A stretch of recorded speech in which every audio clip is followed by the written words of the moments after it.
তিনি বলেন সিয়াম কথা বলবে মানুষের পক্ষে, সিয়াম বলবে রব্বি মানাতহু তমা বিন্নাহারে, মানাতহু তমা শাহওয়াতা বিন্নাহারে ফাসাব্বিনি ফিহি। প্রতিপালক, এই লোকটাকে আমি দিনে দুইটা কাজ করতে দিইনি, এক খেতে দিইনি, দুই মন মতো চলতে দিইনি। প্রতিপালক, তুমি আমার একটা কথা শোনো, একে জান্নাতে দাও। আমি একে দুইটা কাজ করতে দিইনি, এক খেতে দিইনি, দুই মন মতো চলতে দিইনি। তুমি আমার কথা শোনো, ফাইসব ফানে, কোরআন এবং সিয়ামের কথা মেনে নেওয়া হবে। আল্লাহ বলবেন সিয়াম ঠিক আছে, তোমার কথা আমি মেনে নিলাম, একে জান্নাতে দিলাম। সিয়ামের বিনিময়ে জান্নাত। মধ্যেখানে আরও দুটা কথা বলেনি, আমি একে খেতে দিইনি আর মন মতো চলতে দিইনি। সেটা কি? ঘুম থেকে উঠে দাড়ি চাঁচা ছোট করা মানে হলো মন মতো চলা। মনের মতো সাদ করে প্যান্টটা টাকনু নিচে রাখা হলো মন মতো চলা। দোকানে বসে এখানে বসে ল্যাংটা মেয়ে দেখা, এর নাম ওর নাম বদনাম করা, গিবাত করা, ক্ষমতা দেখানো, দলীয় দাপটে মানুষকে জেল হাজতে দেওয়া, এগুলো হলো মন মতো চলা। সুদ ঘুষ খাওয়া হলো মন মতো চলা। তো মন মতো চলে যে সে জাহান্নামে যাবে, অন্য হাদিসে বলা হয়েছে। তা আমি ওকে মন মতো চলতে দিইনি, আমার কথাটা শোনো, একে জান্নাতে দাও। তো যারা এগুলো করে তারা তো আর সিয়াম থাকে না, রোজা থাকে। রোজা মানে উপবাস থাকা। মানুষের বদনাম করে সিয়াম থাকা যায় না। মিথ্যা সাক্ষী দিয়ে মানুষের প্রতি জুলুম করে জেল হাজতে দিয়ে সিয়াম থাকা যায় না। ও রোজা থাকে। ও কি থাকে? রোজা থাকে। নগ্ন পোশাক পরে একজন মহিলা সিয়াম থাকতে পারে না, রোজা থাকতে পারে। সম্মানিত দিনী ভাই বোন, একজন মহিলা এইভাবে আঁটো সাঁটো বোরকা পরে অঙ্গ প্রত্যঙ্গ জাতিকে দেখিয়ে রোজা থাকতে পারে, সিয়াম থাকতে পারে না। রোজা মানে উপবাস থাকা, সিয়াম মানে বিরত থাকা। আমি জানি না, মধ্যখানে একটা কথা মনে পড়ে গেল, সেই কথাটা আপনাকে একটু ভালো করে বুঝিয়ে বলি, তারপর আমরা এখান থেকে সরে আলোচনায় চলে যাব। সেটা হলো এই যে জাবের রাদিয়াল্লাহু তাআলা আনহু বলেন, একদা আমরা রাসূলের সাথে যুদ্ধ করে আসছিলাম, এখন মদিনায় ঢুকবো। তো আল্লাহ রাসূল বলছেন যে এই তোমরা সবাই থামো, সকালে ঢুকবো। তা আমি জাবের বললাম, আল্লাহ নবী, আমি নতুন বিবাহ করেছি, আমাকে একটু বাড়ি যেতে অনুমতি দেন। তখন আল্লাহ রাসূল অন্যদিকে কথা বলতে লাগলেন, ও তুমি নতুন বিবাহ করেছো, তো তালাক প্রাপ্তা মেয়ে বিবাহ করেছো না কুমারী মেয়ে বিবাহ করেছো? তা আমি বললাম যে তালাক প্রাপ্তা মেয়ে বিবাহ করেছি। ওর বিবাহ হয়েছিল, তার স্বামী তাকে তালাক দিয়েছে, আমি তাকে বিবাহ করেছি।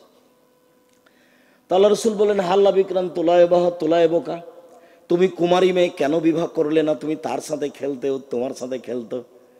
তুমি কুমারী মেয়ে কেন বিবাহ করলে না? তুমি তার সাথে খেলতে, ও তোমার সাথে খেলতো। এইগুলো যখন আল্লাহ রাসূল বললেন, তখন জাবের বলছেন, আল্লাহ নবী শোনেন, আমার আব্বা উহুদের যুদ্ধে শহীদ হয়েছেন 9 জন মেয়ে রেখে, আমার 9 জন বোন আছে। আকরাহান উজাব্বেজা মিথলাহুন্না, আমার বোনদের সমবয়সের কম বয়সের মেয়েকে আমি বিবাহ করা পছন্দ করিনি 4টা কারণে। আল্লাহ রাসূল শোনেন, আমার আব্বা উহুদের যুদ্ধে শহীদ হয়েছেন 9 জন মেয়ে রেখে, আমার 9 জন বোন আছে। তো আমার বোনদের সমবয়সের মেয়েকে আমি বিবাহ করা পছন্দ করিনি 4টা কারণে। এক, লেতুয়াল্লেমাহুন্না, আমার স্ত্রী আমার বোনদেরকে বিদ্যা শিখিয়ে দিবে। তো কম বয়সের হলে এটা পারবে না, একটু বয়স লাগবে, বুদ্ধি লাগবে, হুঁশ বুদ্ধি লাগবে, এই জন্য আমি কুমারী মেয়েকে বিবাহ করিনি। 2, বলে তুয়াদ দেবাহন্না, আমার স্ত্রী আমার বোনদেরকে শিষ্টাচার শিখিয়ে দিবে। শিষ্টাচার, কম বয়সের মেয়ে হলে এগুলো পারবে না, সেই জন্য আমি একটু বয়সের মেয়ে, তালাক প্রাপ্তা মেয়েকে বিবাহ করেছি। 3, বলে তুরাজ্জেলা হন না, আমার স্ত্রী আমার বোনদের মাথার চুল চিরুনি করে সাজগোজ করে রাখবে। কম বয়সের মেয়ে হলে এগুলো করতে পারবে না, এই জন্য আমি বেশি বয়সের মেয়ে বিবাহ করেছি। 4, বলে তাকুমা আলাইহিন্না, আমার স্ত্রী আমার বোনদেরকে পাহারা দিবে। আমার স্ত্রী আমার বোনদের পাহারাদার। এই কথাটা এই পর্যন্ত বলে আপনাকে আমি বলতে চাইলাম, ওই যে কথাটা এসেছিল ফ্যাশন বোরকা পরে, আঁটো সাঁটো কাপড় পরে যারা থাকছে মেয়ে মানুষ, তারা রোজা থাকে, সিয়াম থাকে না। ওই কথাটা বলতে গিয়ে চট করে এটা মনে পড়েছে।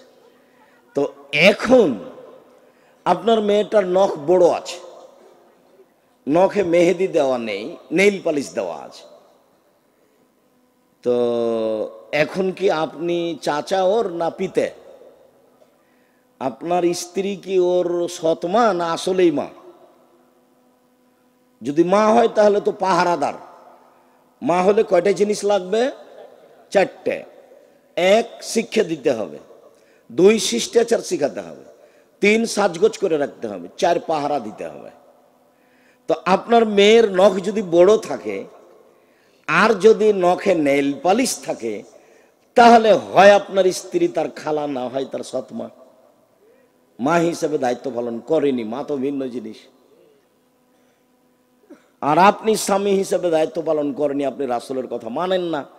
আল্লাহ রাসূল বলছেন, ইয়া মাশারা শাবাব মান ইসতাতা মিনকুমুল বাত ফালিয়াতাজাওয়াজ। এই যুবক শোনো, যাদের তোমার ক্ষমতা আছে সে যেন বিবাহ করে। ক্ষমতা, ক্ষমতা কি জিনিস? এক, মোহর দেওয়ার ক্ষমতা। দুই, শারীরিক ক্ষমতা। তিন, কন্ট্রোল ক্ষমতা। ওকে আয়ত্তে রাখতে হবে। তখন আপনার বউ আপনার আয়ত্তে থাকে নাকি? কাপুরুষে দিন কাটায় লাভ নেই, পুরুষের মতো পুরুষ হতে হবে। এক, কোথায় গেছিলে এভাবে দাঁত খুলে দেবে একবারে। এর নাম স্বামী। স্বামী হলে স্বামী হতে হবে। ও হলো মালিক, ও হলো দায়িত্বশীল। কাপুরুষের পরিচয় দিয়ে আর একজনের বদনাম করে সরকারের নাম উল্লেখ করে নিজের কোনো লাভ নেই। আপনি আপনারটা দেখবেন। চলেন কথায় ফিরে যাই। আমার স্ত্রী আমার বোনদেরকে শিষ্টাচার শিখাবে। শিষ্টাচার কি জিনিস? যেদিকে যাবেন খালি আল্লাহ নবী বলবেন শিষ্টাচার। দেখেন দু তিনটা বাক্য ওখানে বলি। আল্লাহ নবী বলছেন, এই শোনো, মান কানাত লাহু জারিয়া, কারো যদি একটা কাজের মেয়ে থাকে, আল্লাহ মাহা ফাসানা তালি মাহা, শিখিয়ে দিল, সুন্দর শিখিয়ে দিল। ওয়াদ্দা বাহা ফাসানা তাদি বাহা, শিষ্টাচার শিখিয়ে দিল, সুন্দর শিষ্টাচার শিখিয়ে দিল। শিষ্টাচার কি জিনিস? হাদিস তো বুখারী মুসলিম। আল্লাহ রাসূল বলছেন, এই শোনো, আনফিক আলা ইয়ালিক মিন তাওলিক ওয়ালা তারফানু আদাকা আসাকা আদাবান মিন আহলিক। তুমি তোমার উপার্জিত পয়সা দিয়ে ছেলে মেয়েকে লালন পালন করো, পড়াও। দরখাস্ত লিখে টাকা কমাতে হবে না, তুমি উপার্জন করে তোমার ছেলে মেয়েকে পড়াও। উপার্জন বাপের জমিদারি দিয়ে দিয়ে পড়াও, ব্যবসা করে পড়াও, নাহলে দিন মজুরি করে পড়াও। প্রতিদিন দিন মজুরি করে 500 টাকা পাবা, এক মাসে 15,000 টাকা পাবা। ওরা না হয় 3-4 হাজার টাকা নিবে। উপার্জন করে ছেলে মেয়েকে পড়াও। যদি দিন মজুরি করে না পারো তাহলে ভিক্ষা করে পড়াও। মানুষের উপার্জনের শেষ পথ কি? ভিক্ষা। ভিক্ষা বাপে করবে, ছেলে পড়াশোনা করবে। ছেলে মেয়েকে পড়াশোনা করার বাপের শেষ পথ কি? ভিক্ষা করা। এটা তার জিম্মেদারি, করতেই হবে। এটা তার জিম্মেদারি, জরুরি ভাবে। আল্লাহ রাসূল পরের বাক্যে বললেন যে তুমি শিষ্টাচারের লাঠি উঠিয়ে নিও না পরিবার হতে, মানে শক্তভাবে শিষ্টাচার বাস্তবায়ন করো। শিষ্টাচার কি জিনিস? আল্লাহ রাসূল বললেন, মান ওয়ালাদাহু ওয়ালাদুন ফালিহিসিন ইসমাহু আদাবাহু, কারো যদি ছেলে মেয়ে জন্ম নেই সে যেন একটা সুন্দর নাম রাখে, শিষ্টাচার শিখিয়ে দেয়। শিষ্টাচার কি জিনিস? আল্লাহ রাসূল বললেন, মান কানা লাহু সালাসা বানাত, কারো যদি 3টা মেয়ে থাকে, আল্লামাহুন্না, তাকে বিদ্যা শিখালো, ও আদ্দাবাহুন্না, তাকে শিষ্টাচার শিখালো, ও সাকাহুন্না, তাকে পান করালো, অকাসাহুন্না, তার কাপড় চোপড়ের ব্যবস্থা করলো, তাহলে কুন্না হেজাবান মিনান নারে হেজাবান নার ইয়াউমাল কিয়ামা, বিচারের মাঠে ওর মেয়ে ওকে বাঁচানোর জন্য অন্তরাল হয়ে যাবে। ওদিকে থাকবে জাহান্নাম আর এদিকে থাকবে ওর বাপ, আর মধ্যে থাকবে মেয়েরা। আগে বাপের জান্নাত ঘোষণা হবে, তারপরে সরবে। মধ্যে কে আছে? মেয়েরা। এদিকে কে আছে? বাপ। আর ওদিকে কি আছে? জাহান্নাম। তবে 10টা ছেলেকে পড়াই 1 পয়সা লাভ হবে এ কথা আল্লাহ নবী বলেননি। 10টা ছেলেকে যদি মাস্টার ডিগ্রি পাস করায় বাপ, তাহলে বাপের 1 পয়সা লাভ হবে এ কথা আল্লাহ নবী বলেননি। তবে ছেলেকে পড়াবে কেন? জন্ম দিয়েছে এই জন্য। লাভ সব মেয়েদেরকে, সব মেয়েদের আলোচনা কেন? ইহুদিরা মেয়েদের দাম দেয়নি, ওরা বলেছে ওটা হলো মনোরঞ্জনের জিনিস। 30, 40, 50 বছর পর্যন্ত জেনা করতে হবে ওর সাথে, তারপরে বিবাহ করতে হবে, 2-1টা ছেলে মেয়ে হবে, তারপর ওকে বৃদ্ধাশ্রমে দিয়ে দিতে হবে। ও পশু প্রাণীর মতো। খ্রিস্টানেরা তার 5 পয়সা দাম দেয়নি, বলেছে এ হলো উপভোগের জিনিস। আবার বলেছে যদি এদের ঋতু হয়, হাইজ হয়, ছি ছি ছি, ওকে বাড়ির পিছন দিকে রেখে আসো, চাঁপাইনবাবগঞ্জের ভাষাতে ছাই তোলা প্লেট দিয়ে ওকে ভাত দাও। প্লেটে ছাই তোলা প্লেট বুঝেন? ছাই উঠানোর জন্য যে ভাঙা প্লেটটা ব্যবহার করে। ময়লাযুক্ত ক্লাসে গ্লাস ওকে পানি দাও। কেন? ওর হাইজ হয়েছে, ওর সাথে খাওয়া হবে না, ওর সাথে থাকা হবে না। ইহুদি খ্রিস্টান এরকম দেখিয়েছে। আর জাহেলিয়াতের যুগে মেয়েদেরকে মাটিতে পুঁতে দেওয়া হতো, ওরাও দাম দেয়নি, ইহুদিরা দেয় না, খ্রিস্টানেরা দেয় না, হিন্দুরা আজও দেয়নি, কোনোদিন দেয়নি, কিয়ামত পর্যন্ত দেবে না। হিন্দুরা মেয়েদেরকে জমি দেয় না, হিন্দুরা মেয়েদেরকে জমি দেয় না। বিবাহের দিন শেষ করেছে সব, কলার গাছের চতুর্দিক দিয়ে ঘুরিয়ে কাজ শেষ করেছে, জমি জায়গা নেই। সব দাম দিয়েছে কোরআন, সব সম্মান দিয়েছে আল্লাহ, সব সম্মান দিয়েছেন মোহাম্মদ সাল্লাল্লাহু আলাইহি সাল্লাম। সম্মান দিতে দিতে দিতে দিতে এই পর্যায়ে দিয়েছেন, বলছেন আর দুনিয়া কুল্লু হমাতা খায়ের মাতার দুনিয়া আল মারাতুল সালাহ। সব পৃথিবী, গোটা পৃথিবী সম্পদ, পৃথিবীর সবচেয়ে দামি সম্পদ মহিলা।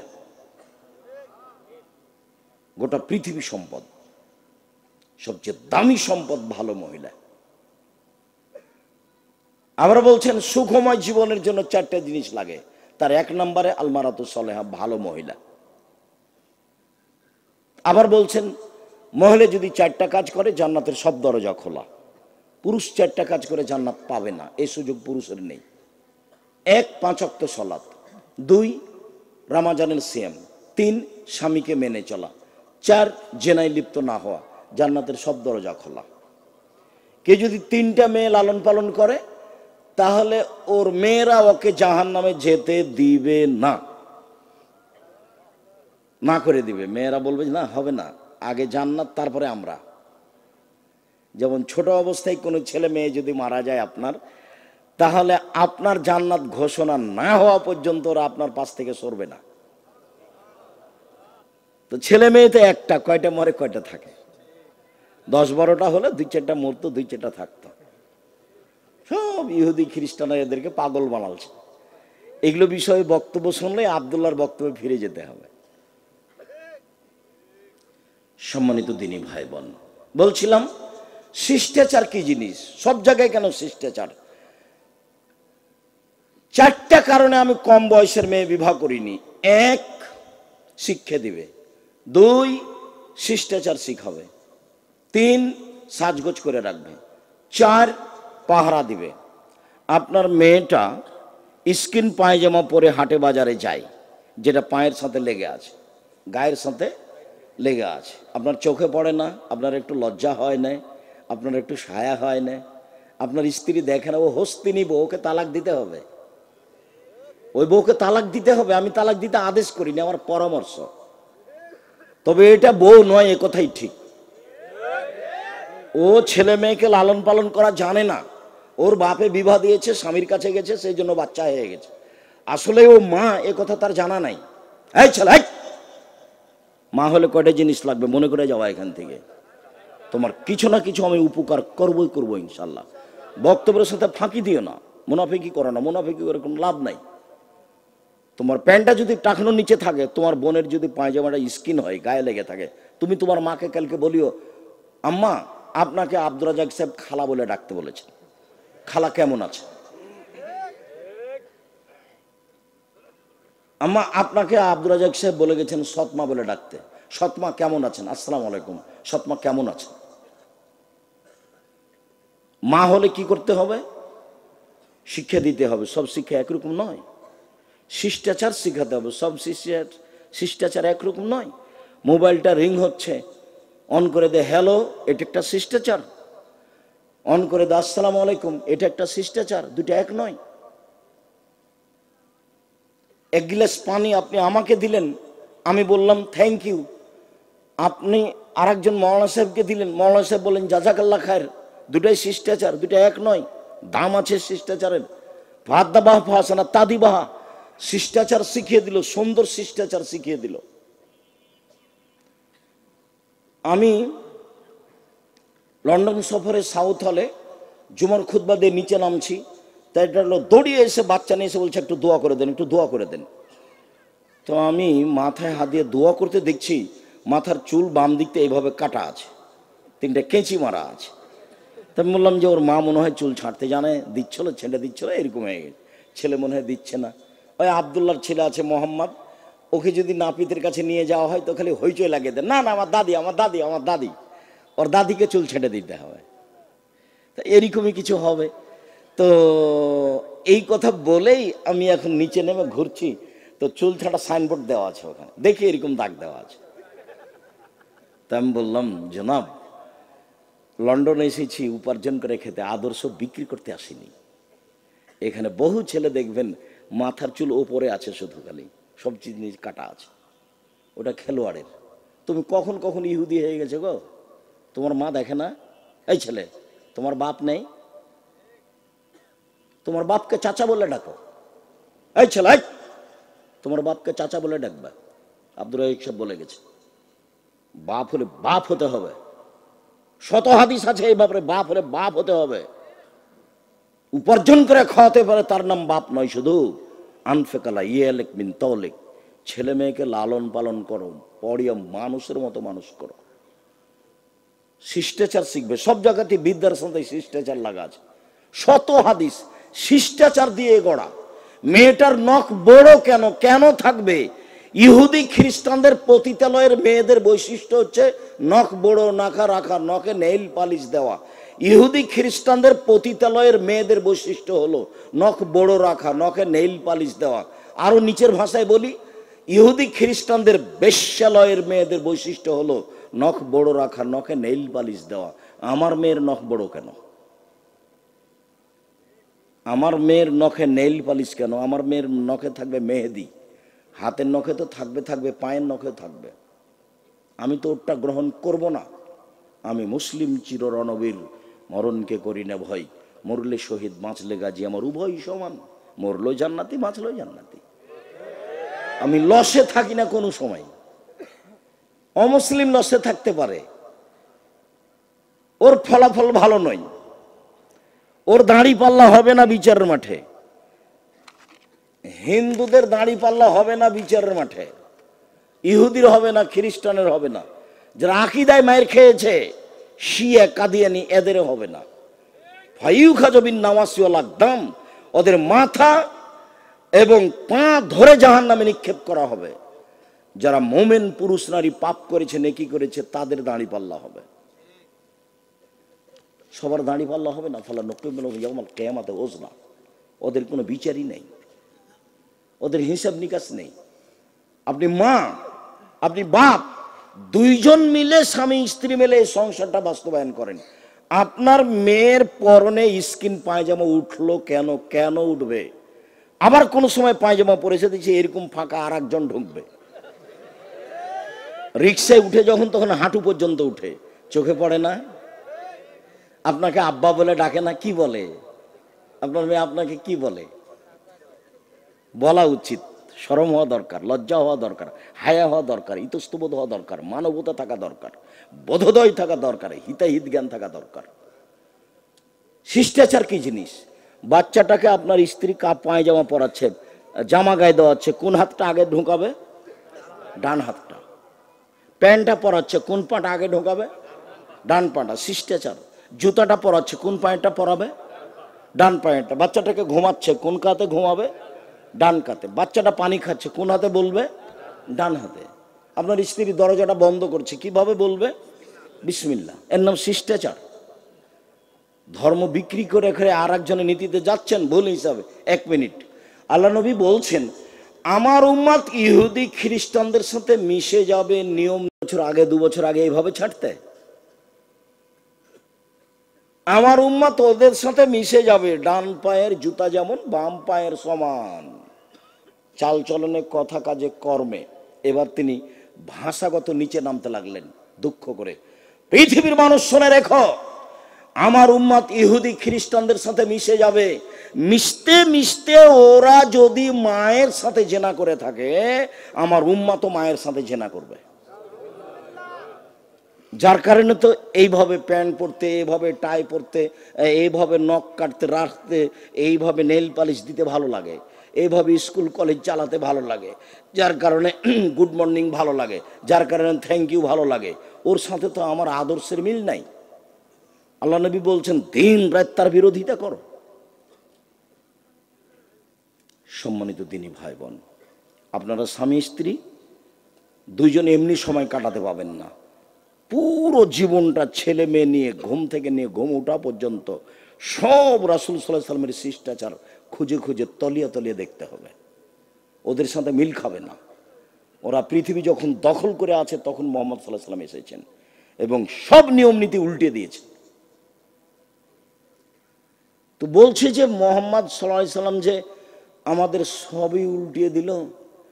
আরে পেশাব করলেও ও মহিলাদের মতো করে আড় করে পেশাব করে। পেশাবের বলে নিয়ম আছে। পেশাব করতে বসলে দোয়া পড়তে হবে। ডান হাত দিয়ে পবিত্রতা অর্জন করা যাবে না। মুহাম্মদ সাল্লাল্লাহু আলাইহি ওয়াসাল্লাম এত ছোট কথা বলে, ছি, এ কি করে নবী হতে পারে? এত ছোট কথা বলে। সালমান ফার্সি জানো মুহাম্মদ সাল্লাল্লাহু আলাইহি ওয়াসাল্লাম এভাবে পেশাব করা শিখায়, পায়খানা করা শিখায়? জি, আমাদের নবী মুহাম্মদ সাল্লাল্লাহু আলাইহি সাল্লাম বলেছেন কেবলা মুখী হয়ে পেশাব পায়খানা করা যাবে না। জি, আমাদের নবী মুহাম্মদ সাল্লাল্লাহু আলাইহি সাল্লাম বলেছেন বসে পেশাব পায়খানা করতে হবে। জি, আমাদের নবী মুহাম্মদ সাল্লাল্লাহু আলাইহি সাল্লাম বলেছেন পেশাব পায়খানার পরে পানি দিয়ে পবিত্রতা অর্জন করতে হবে। জি, আমাদের নবী মুহাম্মদ সাল্লাল্লাহু আলাইহি সাল্লাম বলেছেন পেশাব পায়খানা পবিত্রতা অর্জন করার সময় বাম হাত ব্যবহার করতে হবে, ডান হাত নয়। জি, আমাদের নবী মুহাম্মদ সাল্লাল্লাহু আলাইহি সাল্লাম বলেছেন লিঙ্গ ধরার সময়, স্পর্শ করার সময় বাম হাত দিয়ে ধরতে হবে, ডান হাত নয়। জি, আমাদের মুহাম্মদ সাল্লাল্লাহু আলাইহি সাল্লাম বলেছেন পানি না থাকলে ঢেল, 3টি ঢেল দিয়ে পবিত্রতা অর্জন করতে হবে, টিস্যু পেপার দিয়ে পবিত্রতা অর্জন করতে হবে। জি, আমাদের নবী মুহাম্মদ সাল্লাল্লাহু আলাইহি সাল্লাম বলেছেন হাড় দিয়ে পবিত্রতা অর্জন করা যাবে না, কয়লা দিয়ে পবিত্রতা অর্জন করা যাবে না। এক টানা সালমান ফার্সি বলতে লাগলেন পবিত্রতা। ওদের টয়লেটে পানির ব্যবস্থা নাই। ইহুদি খ্রিস্টানদের টয়লেটে পানির ব্যবস্থা নাই, পবিত্রতা লাগবে না, কুকুর প্রিয় মানুষ ওরা। আমি এখন ওই বার্মিংহামের ট্রেন স্টেশনে যাচ্ছি, বলছে সাইদ টয়লেটে যেতে হবে। ওস্তাদজি টয়লেটে যাবেন তো পানির ব্যবস্থা নাই যে? ইন্নালিল্লাহ, কি করতে হবে? বলে টিস্যু ব্যবহার করে পবিত্রতা অর্জন করতে হবে।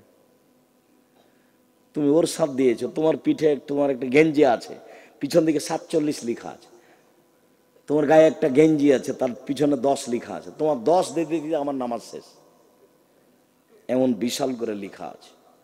এরই নাম হলো ওদের কৃষ্টি কালচার আমাদের ছেলে মেয়ে কি করবে? গ্রহণ করবে। এমন ভাবে স্কিন পায়জামা পরেছে আমার মেয়ে যে শরীহাত তো দেখা যাচ্ছে, লজ্জা স্থান বোঝা যাচ্ছে। ছি ছি ছি ছি ছি। তখনও আপনি বাপ? ছি, তখনও আপনি মা? জি না, ভুল হিসাব, দুঃখিত। বাপ দেখবেন 1 মিনিট, কথা মধ্যেখানে ঢুকে আমার লম্বা হয়ে গেল। 1 মিনিট বাপ দেখবেন, দেখেন বাপ কাকে বলে। আয়েশা রাদিয়াল্লাহু তাআলা আনহা বলেন আমরা এক যুদ্ধ থেকে আসছিলাম, হঠাৎ করে আমার গলার হাড়টা হারিয়ে গেল, খুঁজে পায় না। সলাতের টাইম হয়ে গেছে, নামাজের টাইম হয়ে গেছে, পানি নাই, অজুও করতে পারি না, যেতেও পারি না। সব মানুষ বিপদে পড়ে গেল, 1200-1400 মানুষ, পানি নাই, অজু করব কি করে? এখানে যেতেও পারি না, হাড় খুঁজে পাই না। জনগণ আমার আব্বাকে বলল জানেন কি ঘটিয়েছে আপনার মেয়ে? কি ঘটিয়েছে? আপনার মেয়ে তো হাড় হারিয়েছে, যার কারণে তো আমরা খুঁজে পাই না, যেতেও পারি না, তাই মানুষগুলির এত সমস্যা ঘটিয়েছে। জি, আয়েশা রাদিয়াল্লাহু তাআলা আনহা বলছেন আমার আব্বা আমার কাছে আসলেন, আবু বকর সিদ্দিক আমার কাছে আসলেন, ফালাকাজানি লাকতাতান শাদীদা, আমার কোমরের উপরে এত জোরে একটা কিল মারলেন, ওই সময় আমার স্বামী আমার উরু রানের উপরে মাথা দিয়ে ঘুমিয়েছিলেন। আমার স্বামী আমার উরু রানের উপরে মাথা দিয়ে ঘুমিয়েছিলেন। যদি আমার স্বামী আমার উরু রানের উপরে মাথা দিয়ে না ঘুমাতেন, তাহলে মায়ের চোটে, মায়ের কারণে আমি দূরে সরে যেতাম। 1 মিনিট, এই ছেলে, এটা বাংলাদেশি স্বভাবে, বাংলাদেশি বিধিবিধানে জামাই যদি মেয়ের উরু রানের উপরে মাথা দিয়ে ঘুমায়, আর শ্বশুর মেয়ের বাপ যদি ওইদিকে গিয়ে দেখে, তাড়াতাড়ি এভাবে ঘুরে আসবে। কথা মনে হয় আমি বুঝাতে পারিনি। মেয়েকে কিছু বলবে, এই জন্য যাচ্ছে, গিয়ে দেখছে যে জামাই মেয়ের উরু রানের উপরে মাথা দিয়ে ঘুমিয়ে আছে। এখন কিছু বলা বাদ দিয়ে বাপ কি করবে? পাল্টা ঘুরে আসবে। এটা হলো বাংলাদেশি স্বভাব। ওই অবস্থাতেই মেরে দিলেন কয়েকটা কিল, এত জোরে মারলেন, মায়ের কারণে দূরে সরে যায় এরকম অবস্থা। সবচেয়ে বড় মানুষে মারলেন পৃথিবীর ইতিহাসে। নবী রাসূল বাদ দিয়ে আদম থেকে নিয়ে কিয়ামত পর্যন্ত আবু বকর সিদ্দিকের চেয়ে কোনো দামি মানুষ জন্ম নেয়নি, নিবেও না। আবু বকর সিদ্দিক রাদিয়াল্লাহু তাআলা আনহু মানুষ হিসেবে সবচেয়ে দামি মানুষ, উনি মারলেন। আর যাকে মারছেন পৃথিবীর ইতিহাসে সবচেয়ে দামি মহিলা, ইনি হলেন আয়েশা রাদিয়াল্লাহু তাআলা আনহা। আর যার সামনে মারলেন উনি হচ্ছেন পৃথিবীর সবচেয়ে দামি মানুষ, উনি হলেন মুহাম্মদ সাল্লাল্লাহু আলাইহি সাল্লাম। এবার শ্বশুরে মারলেন, বাপে মারলেন, পূর্ণ যুবতী মেয়েকে মারলেন, বিবাহদারী মেয়েকে মারলেন, জামাইয়ের সামনে মারলেন, দিন দুপুরে খোলা মাঠে মারলেন, পৃথিবীর সবচেয়ে বড় মানুষে মারলেন, পৃথিবীর সবচেয়ে বড় মহিলাকে মারলেন, পৃথিবীর সবচেয়ে বড় মানুষের সামনে মারলেন, বিবাহদারী মেয়েকে মারলেন, পূর্ণ যুবতী মেয়েকে মারলেন, জামাইয়ের সামনে মারলেন, হাত দিয়ে মারলেন।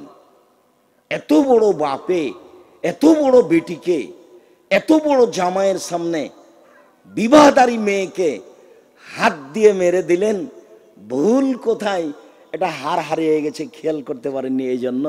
আর আপনার মেয়েটা স্কিন পায়জামা পরে চলে যায় স্কুল কলেজে, হাটে বাজারে, আপনি দেখতে পান, আপনি কিছুই বলেন না। আপনি আবার বাপ, ছি, আপনার মতো বাপকে বাপ বললে আমার খুব কষ্ট হয়, আপনার মরে যাওয়া উচিত। আপনার ছেলে মেয়েকে জামিয়া সালাফিয়া পড়াবে ইনশাল্লাহ। জামিয়া সালাফিয়া 5000 ছেলে মেয়ে পড়াশোনা করে। কালকে যদি আরো 5000 ছেলে মেয়ে চলে যায়, সমস্যা হবে না পড়ানোর ইনশাল্লাহ। 300 জন শিক্ষক শিক্ষিকা আছে, আপনি না থাকলে আমি পড়ানোর জিম্মেদারি নিলাম ইনশাল্লাহ। আপনার মতো বাপ আমি চাচ্ছি দে, বেঁচে থাকার চেয়ে মরে যাওয়া ভালো।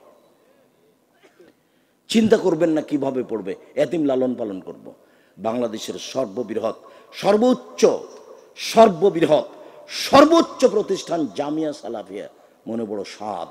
এদেশের মাটিতে আমি উন্নত মানের প্রতিষ্ঠান গড়বই গড়ব ইনশাল্লাহ, যেখানে ছেলে মেয়ে বাংলা, ইংরেজি, আরবি উন্নত মানের শিক্ষা অর্জন করে জাতির অন্যায়ের বিরুদ্ধে লড়বে, মুখে কলমে মিডিয়াই লড়বে ইনশাল্লাহ। এই যে মুখে আছি, সামনে মিডিয়া আছে, কলম সাথে আছে, জীবন বাজি রেখে চেষ্টা চালাচ্ছি। আপনি এতিম, আপনার ছেলে মেয়ে এতিম হয়ে গেলে কোনো সমস্যা নেই, আপনি বেঁচে থাকেন, এটা আমি চাচ্ছি, পুরুষের মতো হয়ে বেঁচে থাকেন। এই যে বাপ, যে 1 মিনিট, হাদিস বুখারী মুসলিম, এরই নাম বাপ। বাপ দেখে যান, বক্তব্যের সাথে মুনাফিকি করিয়েন না, বক্তব্যের সাথে মুনাফিকি করে কোনো লাভ নেই, বক্তব্যের সাথে মুনাফিকি করে কোনো লাভ নাই। তোমার বোন ফ্যাশন বোরকা পরে যাবে দিন রাত, তার নাম বোরকা, এটা তুমি দেখতে পাও না, তোমার বাপ দেখতে পায় না, তোমার মা দেখতে পায় না, এরই নাম মা, এরই নাম বাপ। প্রসব করাতে পারলে মা হওয়া যায়, পাগলিও বাচ্চা প্রসব করাতে পারে, পাগলিও বাচ্চা প্রসব করাতে পারে। কিন্তু পাগলির বাচ্চা যখন পানি খায়, বাম হাতে গ্লাস ধরে, তখন পাগলি বলতে পারে না আম্মু ছি ছি ছি ছি, আম্মু বাম হাতে শয়তান খায়, ডান হাতে ধরো, ডান হাতে ধরো, ডান হাতে ধরো, এই কথা পাগলি বলতে পারে না। কিন্তু আপনার স্ত্রীর সামনে যদি মাস্টার ডিগ্রি পাস, আপনার স্ত্রী মাস্টার ডিগ্রি পাস, ওর সামনে যদি আপনার মেয়ে বাম হাতে পানি খায়, তাহলে এ তো পাগলির চেয়ে খারাপ। একে রেখেছেন কেন? এ হলো হস্তিনী বউ, এ মাস্টার ডিগ্রি পাস নয়, এ আপনার পরিবারকে কবর দিতে এসেছে, এ হলো হস্তিনী বউ, এ ভালো বউ নয়। আল্লাহ নবী বলছেন, চারটে জিনিস আছে যার সুখময় জীবন তার, চারটে জিনিস আছে যার সুখময় জীবন তার। এক, ভালো স্ত্রী, আমি বলিনি এ কথা। দুই, ভালো প্রতিবেশী। তিন, একটা ভালো গাড়ি। চার, প্রশস্ত ঘর। এগুলো আমি বলিনি, এগুলো মোহাম্মদ সাল্লাল্লাহু আলাইহি সাল্লাম বলেছেন। আর আপনি বলেন যে আমার বউ ভালো। আপনি শুধু বলতে পারেন যে মাস্টার ডিগ্রি পাস করেছে আর কলেজে পড়াই। হেডমাস্টারকে যে বলে, ভাইয়া কেমন আছেন ভাইয়া, হেডমাস্টারকে বলে। আর ব্যাংকে গাই, ব্যাংকে চাকরি করতে যাই, একটু 19-20 হলে ম্যানেজার ধাক্কা মারে, ধমকায়। ওকে তো সৃষ্টি এই জন্য করা হয়নি। আল্লাহ বলছেন, অমিন আয়াতিহান খালাকালাকুম মিন আনফুসিকুম আজওয়াজান লিতাসকুনু ইলাইহা। পৃথিবীর মানুষ, তোমাদের পাশ থেকে, তোমাদের মধ্যে থেকে তোমাদের স্ত্রীদেরকে সৃষ্টি করেছি, ওখানে তুমি শান্তি পাবা, তৃপ্তি পাবা। এই জন্য ও তোমাকে শান্তি দিবে, ও তোমাকে তৃপ্তি দিবে, ও তোমাকে সন্তান দিবে। এই জন্য আমি তাকে সৃষ্টি করেছি, ব্যাংকের জন্য নয়। সরকারি চাকরি করে পয়সা উপার্জন করবে এই জন্য নয়, পয়সা তুমি উপার্জন করো শান্তি তৃপ্তির জন্য। 24 ঘন্টার মধ্যে চাকরি ছেড়ে দিতে হবে, ওই চাকরির 5 পয়সা দাম নেই। ওই চাকরি দিয়ে আপনার সংসার ধ্বংস হয়েছে, ওই চাকরি দিয়ে আপনার মেয়েটা স্কিন পায়জামা পরতে শিখেছে, ওই চাকরি দিয়ে আপনার মেয়েটা নখ বড় রেখেছে আপনার বউয়ের চাকরির কারণে। আবার আপনার বউ হলো এলাকার চেয়ারম্যান, ভাইয়া আসে চা খেয়ে যাও ভাইয়া, চা খেয়ে যাও ভাইয়া। চেয়ারম্যান মেম্বার, খারাপ লাগে না? আপনার শ্বশুর বলে হাজি, আপনার বাপ নাকি হাজি, খারাপ লাগা তো দরকার। আপনি মুসলমান মনে করেন না নিজেকে? বুঝেও বুঝে না ওরা, অন্তর আছে বুঝে না, দেখেও দেখে না ওরা, চক্ষু আছে দেখে না, শুনেও শুনে না ওরা, কান আছে শোনে না। উলায়েকা কালানাম, তারা পশু প্রাণীর মতো, তারা গরু ছাগলের মতো, তারা কুকুর শ্রীগালের মতো, বালহুম আযাল, বরং তার চেয়ে খারাপ। আপনার জীবনটা গরু ছাগল পশু প্রাণীর মতো। খারাপ লাগে কেন? কেন খারাপ লাগে? আমি আব্দুর রাজ্জাক বিন ইউসুফ জাতির সামনে 33 বছরে কোনোদিন অপ্রয়োজনীয় কথা বলিনি। আপনার এই বউকে যদি আমি অশিক্ষিত প্রমাণ করতে না পারি, আমি জাতির সামনে বক্তব্য দেব না। 33 বছরে কোনোদিন অপ্রয়োজনীয় বাক্য বলিনি, কোনোদিন। আজ কেন 33 বছরে কোনোদিন বলিনি। 33 বছরে আমি কোনোদিন সরকার বিরোধী বক্তব্য দিইনি, একটা বাক্য নেই। 33 বছর আমি কোনোদিন মাযহাব নিয়ে কথা বলিনি, একটা বাক্য নেই। আর আপনি মাযহাবী মানুষ শুরু করলেই আপনি আর একজনকে গালি দিয়ে শুরু করেন, আর একজনের বদনাম করে শুরু করেন। আমি তো বলছি, আমি আব্দুর রাজ্জাক বিন ইউসুফ আজকের বক্তব্য চ্যালেঞ্জ করিনি, পাবনার মাঠে 34 বছরের সব বক্তব্য চ্যালেঞ্জ করলাম। একটা বাক্য পাবেন না আপনি। ওই পাতাই পড়ি না আমি, ওই পাতা আমি পড়ি না, ওই পাতা আমার বন্ধ করা আছে। আমাকে লোকে কি বলেছে তার উত্তর আমি দিই না। আমাকে একদিন এনাদের এলাকায় মুর্শিদাবাদ, ওটা মালদাতে, খুব চাপ দিয়ে বলছে যে আপনি একটু বলেন না, আপনার ব্যাপারে এত বলছে, আপনি একটু মুখ খুলবেন না? তো আমি বললাম যে আমাকে যদি ধুয়ে রেখে দেয় তবু আমি মুখ খুলবো না। বলতে বলতে যেগুলো ধুয়ে দেয় তবু আমি বলবো না। কেউ যখন আমাকে খুব গালি দেয়, দিদি দিদি যখন কথা